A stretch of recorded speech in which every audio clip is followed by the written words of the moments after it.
চলতে থাকো, একদিন থামতেই হবে। একদিন পৃথিবীর বাস্তবতা এটা, হয় মৃত্যু, নয় বার্ধক্য, নয় অসুস্থ, তোমারে থামায় দিবে।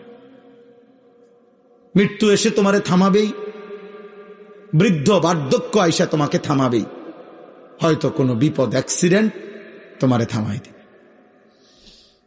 একদিন শুনবা শরীরে এমন রোগ বাসা বাঁধছে। আজকে এক ভাই আমার লগে দেখা করছে, কইছে হুজুর আমি 1 মিনিট আপনার সাথে কথা কইতে চাই। আমি চিনতাম তাকে, মোটরসাইকেল চালাইতো, ব্যবসা করত, সারাটা ক্যান্টনমেন্ট ঘুরত, সারাদিন পরিশ্রম করত। উনি ভালো মানুষ, এমন আমার সাথে 1 মিনিট দেখা করতে দাঁড়াইছিল। আমি ভুলে গেছি, আবার গাড়ি ঘুরাইয়া ওনার সামনে গেছি। বললাম কি সে ভাই? কয় চেহারাটার দিকে তাকাইয়া বলল যে হুজুর আমি মনে হয় আর বেশি দিন বাঁচব না, আমার এমন মারাত্মক রোগ হয়েছে যে আর বেশি। উনি একটা কাগজ দিছে, আমার ছেলে মেয়েগুলোর নাম আপনার কাছে দিলাম, আপনি একটু দোয়া করেন।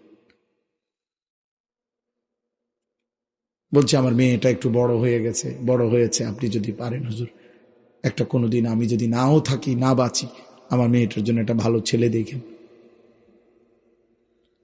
আমি তাকাইয়ে রইলাম।